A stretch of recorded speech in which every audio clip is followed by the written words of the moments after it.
So the news is out that Tyson Fury, Wladimir Klitschko is rescheduled for November the 28th. I haven't seen an official announcement, but it seems to have been reported in a number of different areas, and on Boxing Scene and on Tyson Fury's Twitter, etc. So I think it's good news that the fight's back on. I did say all along that I didn't think this was Wladimir Klitschko pulling out of the fight for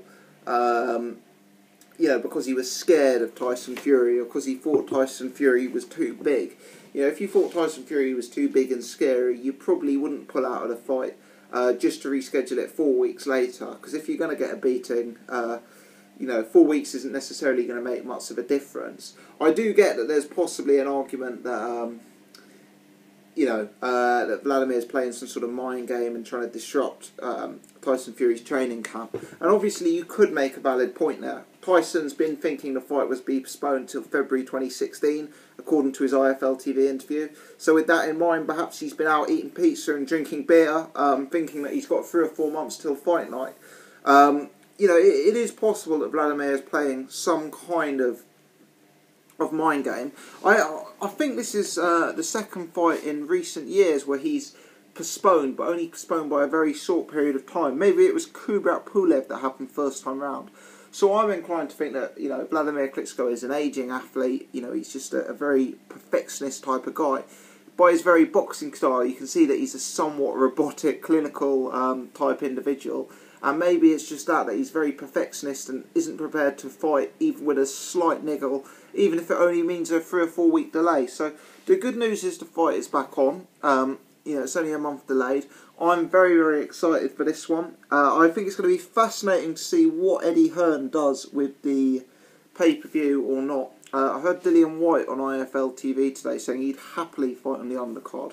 So I wonder, I think that's extremely unlikely, because I know Eddie Hearn's booked a venue December 12th and tickets have already gone on sale, and I know he's got some big undercard plans that he's yet to announce. So I think it's unlikely that they'll do anything with the December the 12th card. I also think it's probably too late for them to do anything with the October the 24th Kell Brook Diego Chavez card, because those arrangements have already been made, fighters have already been booked, and tickets have been sold. It seems inconceivable that you're going to have a pay-per-view October 24th, November 28th and December 12th. But surely that may be the only way to play it, because October the 24th, it seems that he's decided to make a pay-per-view. You can't have Fury Klitschko not on pay-per-view, surely, and Anthony Joshua, Dillian Whyte. I mean, could they go free to air with that? After all, it is only a British title fight. Hypothetically, you could go free to air with Joshua, Dillian Whyte. I don't really see Eddie Hearn doing that, especially if you factor in that those guys are likely to be pretty well paid, and he was talking about a massive undercard. But maybe you could swap the undercard to Tyson Fury, Wladimir Klitschko undercard and have some sort of show in England, small hall show with that there, and have Dillian Whyte, Anthony Joshua pay-per-view. I'm not sure, but I think it's inconceivable that all three will be pay-per-view. I'm wondering how Eddie Hearn and Sky are going to juggle it. And realistically, with budgets as they are and with the money in people's pockets these days, to expect people to sell out on November the 28th and then again on December the 12th is going to be a bit much. So I'm fascinated to see from a political perspective what Eddie Hearn's going to do and how he's going to play this. It certainly hasn't worked out well for him in terms of his pay-per-view plan, which is a good thing, I guess. One thing for sure, though, out of the 3 fights, the only one that definitely is pay-per-view is Tyson Fury, Wladimir Klitschko.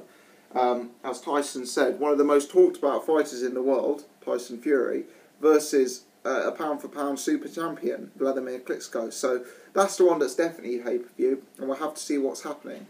I'm looking forward to this fight. Let me know your thoughts. Many thanks indeed for watching.